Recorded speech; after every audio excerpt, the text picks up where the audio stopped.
शिवाय। मेरे YouTube channel देखने वाले सभी दर्शकों को मेरा प्यार भरा नमस्कार।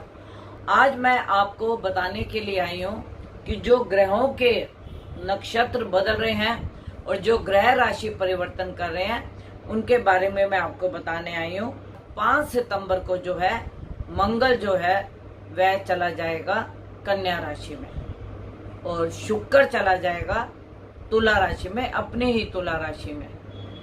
और चित्रा नक्षत्र में शुक्र का परिवर्तन होगा। चित्रा नक्षत्र जो है वह मंगल का है, तो शुक्र जो है, मंगल और शुक्र दोनों का प्रभाव आपकी कुंडली में देगा। और जो मंगल है वह सूर्य के नक्षत्र में, उत्तरा फाल्गुनी नक्षत्र में यह आएगा। तो अब जो मंगल का कन्या राशि में परिवर्तन होने से इसके राहु के साथ नवम पंचम का योग बनेगा और मंगल अस्त है। और जब मंगल अस्त होता है तो उसकी कुछ पावर कम हो जाती है, जैसे उग्रता, लड़ाई झगड़े का स्वभाव, अगजनी की संभावना। और मंगल जो है सेना का भी अधिपति होता है, देश की सेना का। उनके भी थोड़े मनोबल में कमजोरी आएगी या उनका थोड़ा मनोबल गिरेगा, क्योंकि जब कोई भी ग्रह सूर्य के नजदीक जाता है तो वह अस्त हो जाता है और सबकी डिग्रियां अलग अलग होती हैं। और जैसे बुध 6 डिग्री के बाद अस्त हो जाता है, मंगल 17 डिग्री तक अस्त रहेगा। तो मंगल जब तक अस्त रहेगा और मंगल का कन्या राशि में और फिर उसके बाद तुला में जाना, फिर वापस कन्या में आना, तो यह 3-3.5 महीने जो है मंगल का कन्या राशि में जो योग बनेगा यह काफी लंबे समय तक का है। और जब मंगल उदय होगा तो फिर उसकी उग्रता शुरू हो जाएगी, फिर उसका मनोबल बढ़ जाएगा, फिर उसके अंदर पावर आ जाएगी। तो अभी जो मंगल के, जिनके मंगल कुंडली में नेगेटिव बैठे हुए हैं, उनका प्रभाव और भी कम हो जाएगा।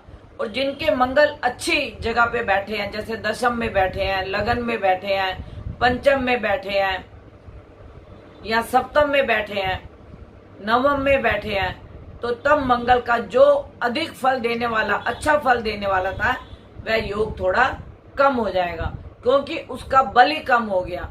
क्योंकि बल, कोई भी अगर आप देखिए, अगर आप मोमबत्ती अंधेरे में जलाते हैं तो पूरी मोमबत्ती का आपको दिखता है, लाइट दिखती है। और अगर आप ट्यूबलाइट जला देते हो तो उसके बाद मोमबत्ती का जो लाइटिंग है वह हमारे को उसके आगे फीकी दिखने लगती है। तो इसी प्रकार ग्रहों का भी जो सूर्य के नजदीक आते जाते हैं उनका जो है अस्त होना और उनका बल का कम होना निश्चित होता है। और यह जो क्रिया है यह हर ग्रहों के साथ होती है। जैसे मंगल भी अस्त होता है, शुक्र भी अस्त होता है, शनि भी अस्त होता है, बुध भी अस्त होता है। बुध तो अधिकतर सूर्य के आगे पीछे ही चलता है, जो कि अस्त रहता है। और एक मैं आपको यह बताना चाहती हूँ कि सूर्य जो है यह कन्या राशि में 16 अगस्त और 17 अगस्त में आ जाएगा। और जैसे ये कन्या राशि में आ जाएगा तो सूर्य बुध का आदित्य योग बन जाएगा, सूर्य बुध का आदित्य योग बन जाएगा। अब जब सूर्य बुध का आदित्य योग बनता है और जिसका जिस जगह कुंडली में बैठा होता है, अब देखिए, मान लीजिए किसी की मेष राशि है या मेष लगन है, तो उसके 6ठे स्थान में आएगा। तो 6ठे स्थान में सूर्य का आना मतलब बल मिलता है। और जैसे किसी के सरकारी कर्मचारियों के काम रुके हुए हैं, उनके काम बन जाएंगे, या किसी की नौकरी के लिए वेटिंग चल रही है, उसको नौकरी की ऑफर आ जाएगी। तो इसी प्रकार जहां जहां सूर्य का और मंगल का और बुध का आपकी कुंडली में बैठना होगा, वह वैसा वैसा आपको फल देंगे। और दूसरी बात यह है कि मैं अपने सभी व्यूवर्स को कहना चाहती हूँ कि जो ये ग्रहों की स्थिति बदल रही है, यह थोड़ी सी चिंताजनक है। जब सूर्य कन्या राशि में आ जाएंगे और मंगल का तो बल थोड़ा कम हो जाएगा, मंगल और राहु की जो युति है उसमें तो थोड़ा बल कम हो जाएगा, लेकिन जो मंगल का कार्य है वह सूर्य ले लेंगे अपने हाथ में, क्योंकि सूर्य के द्वारा मंगल अस्त हो रहे हैं और फिर वहां पे राहु और सूर्य का जो है वह ग्रहण योग मतलब नवम पंचम योग बन रहा है। और जब उनका नवम पंचम योग बनता है और इधर से बृहस्पति का भी नवम पंचम योग बनेगा, तो उसके हिसाब से कुछ स्थिति चिंताजनक लगती है।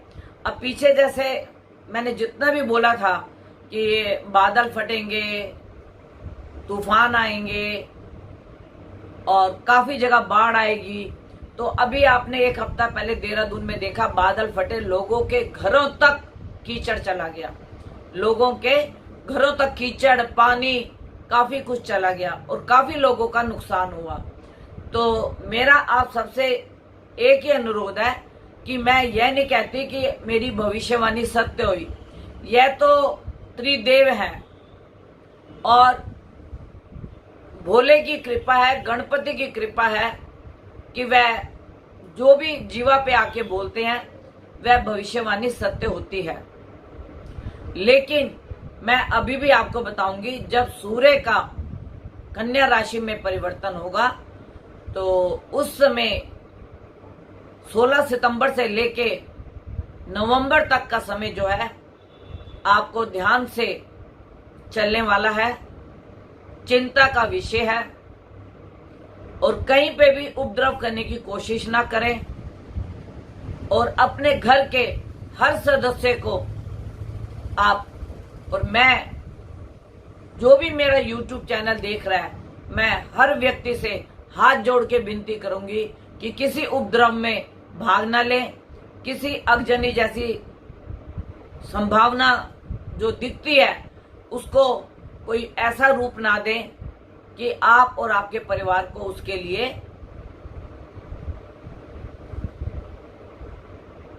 कुछ कष्ट हो।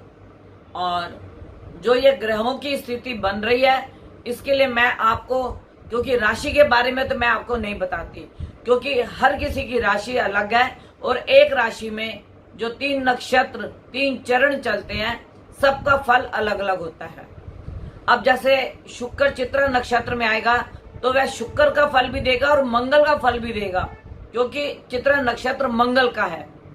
अब उनका मंगल कहाँ बैठा हुआ है यह तो मुझे हर किसी की कुंडली का अवलोकन से नहीं पता लग सकता और ना ही मेरे पास सबकी कुंडलियां हैं, लेकिन मैं जो ये पिछले 1.5-2 साल से ये प्रेडिक्शन करती आ रही हूँ और आपको कुंडलियों के बारे में बताती आ रही हूँ, तो आप अपनी कुंडली को खुद अवलोकन करना सीख गए होंगे। और मुझे पूरा विश्वास है कि आप अपनी कुंडली को देखेंगे कि आपका जो शुक्र है कहाँ बैठा हुआ है और इस वक्त गोचर से कहाँ आ रहा है। गोचर का फल हमें अधिक मिलता है और उसके अंदर अगर दशा और अंतर प्रत्यंतर भी चल रहा हो तो उसका फल समझ लो आपको 100% मिलेगा, अच्छा या बुरा।